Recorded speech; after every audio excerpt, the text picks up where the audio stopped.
समाप्ति की ओर जा रही, ब्राह्मणों से पूछी मैं क्या करूं। ब्राह्मणों ने कहा राजन तुम अन्न तो ग्रहण मत करो, भगवान का तुलसी चरणामृत ग्रहण कर लो, उसमें कोई दोष नहीं। ब्राह्मणों की आज्ञा से भगवान का चरणामृत लेकर के मुख में डाला तो उसी समय दुर्वासा आ गए। पालना खोलता हुआ देखकर क्रोधित हुए हैं और मारने के लिए कृत्या अग्नि के लिए प्रकट किया है। तो भगवान का सुदर्शन चक्र अम्बरीश की रक्षा के लिए हमेशा दरवाजे पर नियुक्त रहता था। सुदर्शन चक्र ने जब यह दृश्य देखा, पहले तो कृत्या को नष्ट किया है और फिर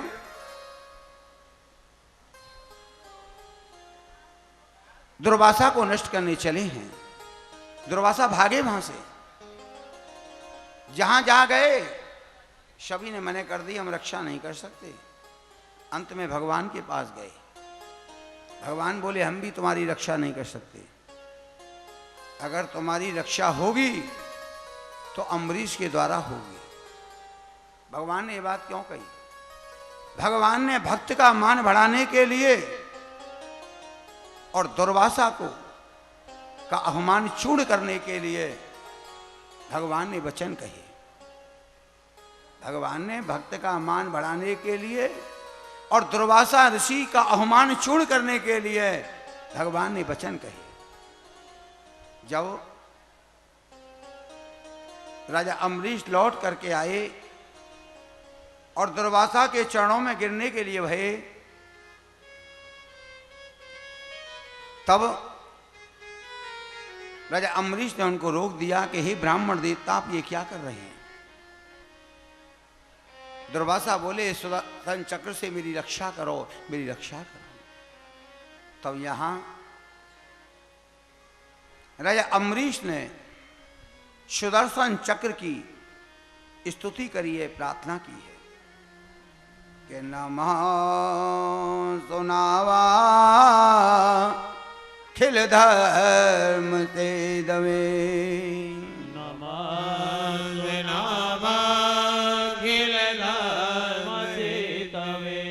हम धर्म लीला धोम के दवे, धर्मशीला सुर धोम के दवे, त्रैलोक्य गोपाय विशोद्ध वर्चसे, त्रैलोक्य गोपाय विशोद्ध वर्चसे, मयो वयाया भूत कर्मणे धृते, मनो जीवाया यद्भुत कर्मणि। जब प्रार्थना करिए सुदर्शन चक्र का क्रोध शांत हुआ है, दुर्वासा ने भक्त का ऐसा प्रभाव देखा है, तो भोजन की प्रार्थना करी है राजा ने। तो सुदर्शन चक्र के भय के कारण, सुदर्शन चक्र के भय के कारण ये बताइए कि दुर्वासा कितने दिन तक भागे हैं? कितने दिन भागे दुर्वासा सुदर्शन चक्र के भय के कारण? बताइए, मालूम है किसी को? कितने दिन भागे? हाँ, 1 साल तक भागे। तो 1 साल तक ना तो राजा अम्बरीश ने भोजन किया और न दुर्वासा ने भोजन किया। दुर्वासा को भोजन कराया, दुर्वासा राजा को आशीर्वाद देकर चली गई। तब राजा ने भी भोजन किया है। वैवस्वत मनु के जो 10 पुत्र थे, उनमें इक्ष्वाक जो पुत्र था, इक्ष्वाक के जन्म के समय मनु को छींक आई। इक्ष्वाक के 100 पुत्र हुए। इन्हीं के जिनमें निमि, दंडक, विकोक्ष ये ज्येष्ठ पुत्र थे। एक दिन अष्टका श्राद्ध के लिए इक्ष्वाक ने अपने पुत्र विकुक्ष से सामग्री लाने के लिए कहा। वो सामग्री लेने गए, रास्ते में भूख लगी है, उसमें से सामग्री खाली है, बाकी सामग्री ला करके दी है।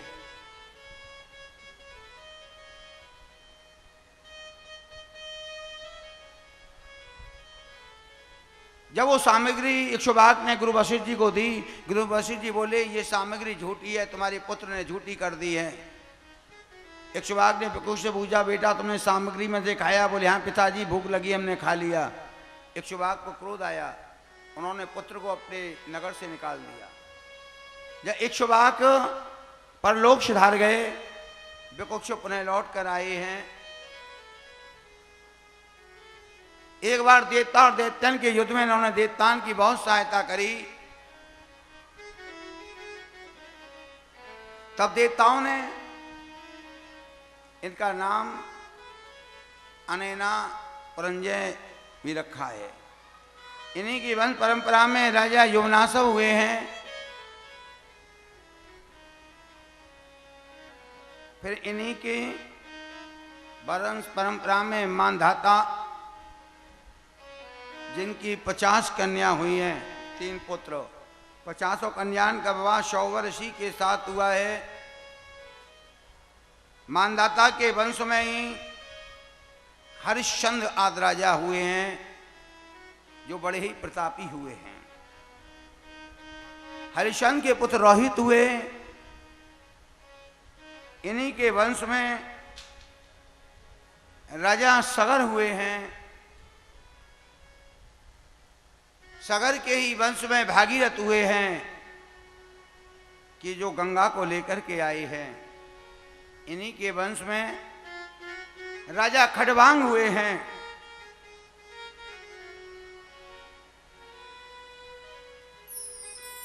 खड़वांग के पुत्र दीर्घबाहु हुए हैं। दीर्घबाहु के पुत्र रघु हुए हैं। रघु के पुत्र अज हुए हैं, और अज के महाराज दशरथ हुए हैं, जिनके कि राम लक्ष्मण भरत और शत्रुघ्न हुए हैं।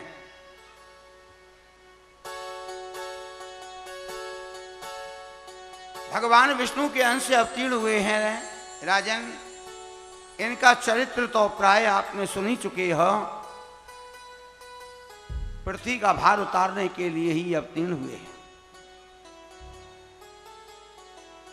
भगवान कौशल्या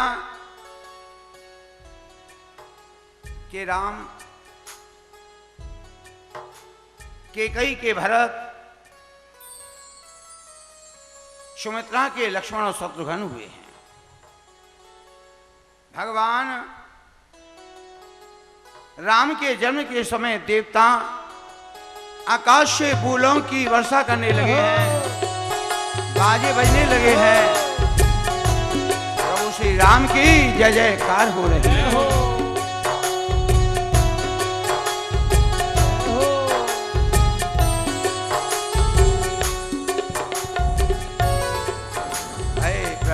कृपाला दीन दयाला कौशल्या हितकारी, हित महतारी मनि मनहारी, अद्भुत रूप विचारी, लोचन अभिरामा तन घन श्यामा, निज आयुध भुजचारी, भूषण वनमाला नयन विधारा, शोभा सिंधु करारी, कह दुई कर जोरी अस्तुत तोरी, कह विद करो अनंता, माया गुण ज्ञाना तेज अमारा, वेद पुराण बलंता, करुणा सुख सागर सब गुण आगर, जय गावै सुध छंदा, सोम महित लागे जन अनुरागी, भयउ प्रकट दीर्घंता, ब्रह्मांड निकाया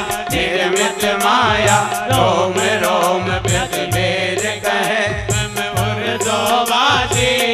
उपहासी सुनत धीर मत धीर उपजा जब ज्ञाना प्रभु मुस्काना चरित बहुत विद गीत जय कही कथा सुहाई बात बुझाई यही प्रकार सुत प्रेम लय माता पुण्य बोले सो मत डोले सजा होता रोपा जय सिद्ध लीलायत प्रियशीला जय सुख पर वचन सुजाना रोदन डाला होय बालक दुर्भोपा यह चरित जगावे हरि पद पावे हे न करे भवगोपा यह चरित जगावे हरि पद पावे हे न करे भवगोपा विप्रधेन सुरसांग लीन मनुज अवतार निज इच्छा माया गुण गोपाल सियावर रामचंद्र जी की जय अयोध्या राम जी लला जी की जय पवन सुत हनुमान जी की जय बोलो राजा रामचंद्र की जय। देखिए श्रीमद् भागवत में रामचरित्र जो है केवल नवम स्कंद के 10वें और 11वें अध्याय में बहुत सूक्ष्म रूप में है, जो करीब 20 मिनट में है, बहुत सूक्ष्म में है भागवत में राम चरित्र। लेकिन हम यहाँ राम कथा को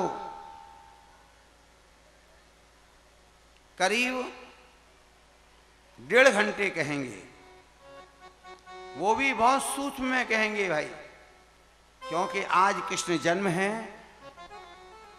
और कृष्ण उत्सव भी है, इसलिए राम कथा को हम 1.5 घंटे में बहुत सूक्ष्म में कहेंगे। एक समय दशरथ गृहे विश्वामित्र मुनि एक समय दशरथ गृहे विश्वामित्र मुनि राम लगन जंगल के यज्ञ पूर्ण कर दे राम लगन जंगल के यज्ञ पूर्ण कर ले दिन व्यतीत बहुते वही संग लीन रघुनाथ दिन व्यतीत बहुते भय संग लीन रघुनाथ बहुर गए मिथिलापुरी दो भाई था बहुर गए मिथिलापुरी दोनों भाई था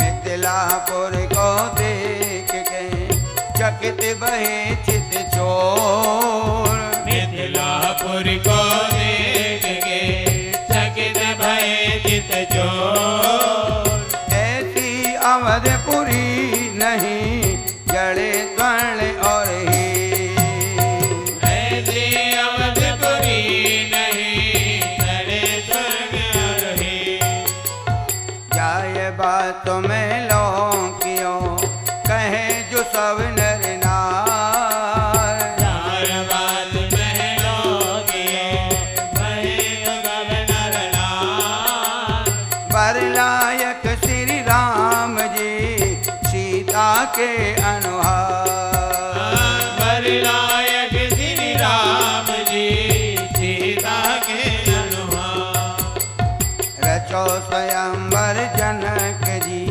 कटिल धनुष पण घाल रचो स्वयंवर जनक जी कटिल धनुष पण घाल उठवत हैं सब भूख मिले कुछ मोर के नहीं हार उठवत है सब भूप मिले कठुमुर के लाल जब महाराज जनक के यहाँ पर विश्वामित्र ले गए हैं राम लक्ष्मण को, महाराज जनक ने अपनी पुत्री सीता के विवाह में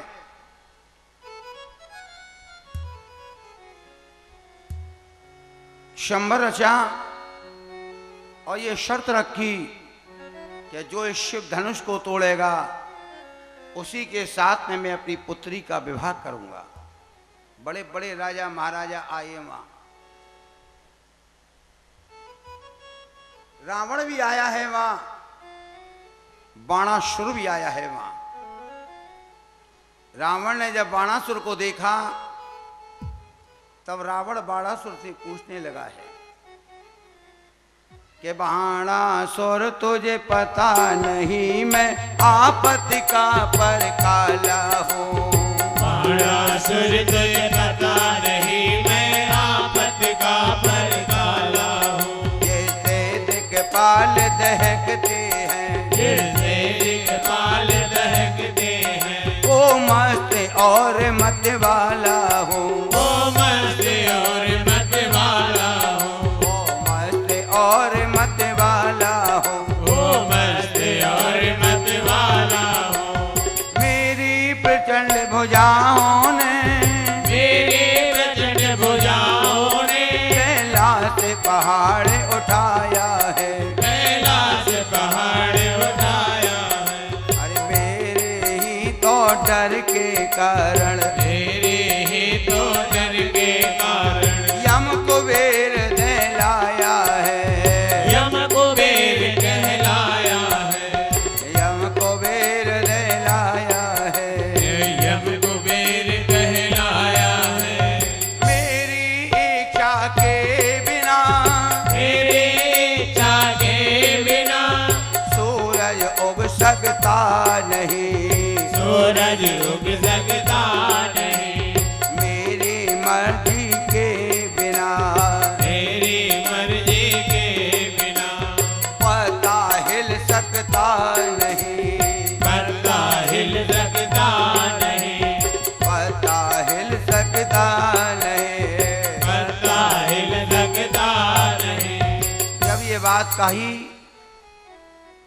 तब बाणासुर कहने लगा है, रावण बड़ी बड़ाई कर रही हो अपनी तुम, पर ये बताओ तुम कौन से रावण हो? अरे एक रावण वो था जिसे सहस्त्रार्जुन ने बंदर की तरह अपने यहां कैद कर लिया। एक रावण वो था जिसे बाली ने अपनी कांख में दबाकर चारों समुद्रों पे संध्या करी थी। तुम कौन से रावण हो ये बताओ। देवतान को भय लगा। देवता सोचने लगे कि कहीं ऐसा ना हो धनुष को तोड़ दे। तब उसी समय आकाशवाणी हुई, अरे रावण तेरी लंका पर विपत्ति आ गई है, तो शीघ्र वापस आ। रावण ने जब ये सुना कहने लगा कि क्या करूं? अरे मेरी लंका पर विपत्ति आ गई है, लेकिन जब मैं लंका से चला था तो मैं ये सोच के चला था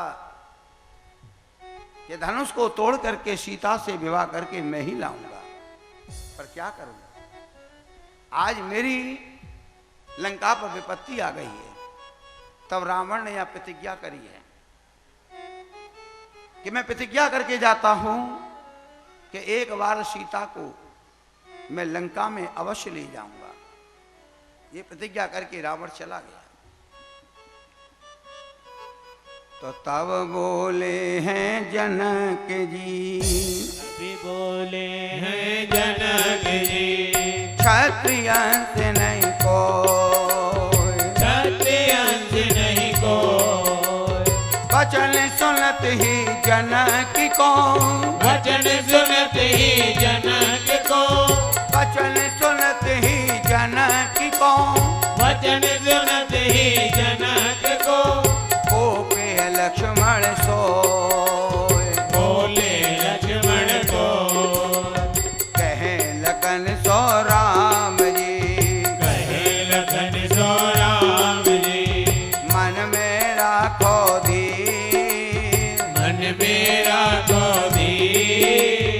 कठिन धनुष को ले के तब तोड़ो रघुवीर। कठिन धनुष को लेके तब तोड़ो रघुवीर। ओ तब तोड़ो रघुवीर, तब तोड़ो रघुवीर। धनुष तोड़ टुकड़े किए, धनुष तोड़ टुकड़े किए। वरमाला तब ले, वरमाला तब ले। असुरन को श्री राम जी, असुरन को श्री राम जी। सर्व तेज हथ के, सर्व तेज हथ के। ओ सर्व तेज हथ के, सर्व तेज हथ के। प्रभु श्री राम ने धनुष के लिए तोड़ा है। सीता का विवाह राम के साथ हुआ है। महाराज जनक जी के भाइयों की कन्याओं का विवाह राम के भाइयों के साथ हुआ। रास्ते में लक्ष्मण और परशुराम का विवाद हुआ, किंतु भगवान श्री राम ने अपने शील स्वभाव के द्वारा परशुराम जी के क्रोध को शांत किया। अयोध्या लौट कर आए तो जब राम लक्ष्मण और सीता है, महाराज ने गुरु वशिष्ठ जी को बुलाया और कही गुरुदेव सुंदर सा मुहूर्त निकालिए, क्योंकि मैं अब अयोध्या का राज्य राम को देना चाहता हूं, क्योंकि अयोध्या की प्रजा राम से अत्यधिक प्रेम करती है। गुरु वशिष्ठ जी ने मुहूर्त निकाला,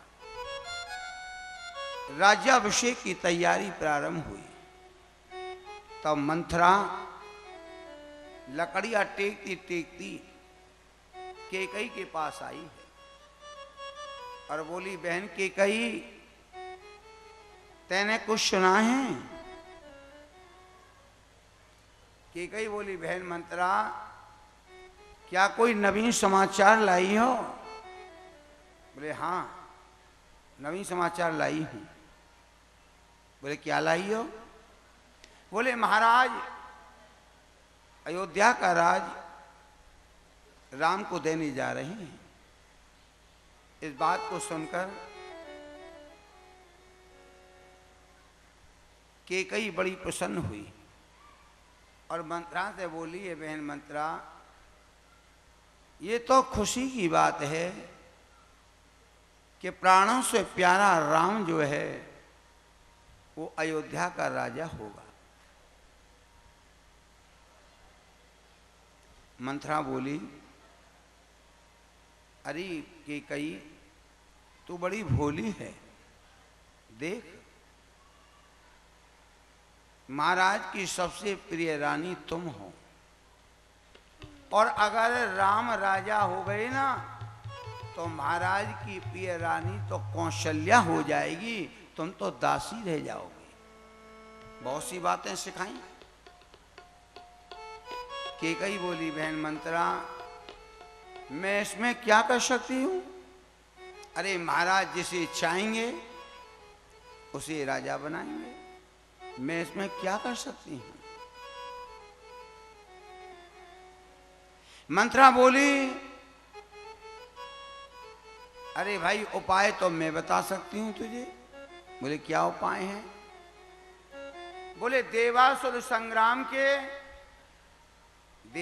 संग्राम के 2 वरदान महाराज के पास धरोहर के रूप में रखे हैं। आज मौका है, तू आए वो 2 वरदान मांग ले। देख,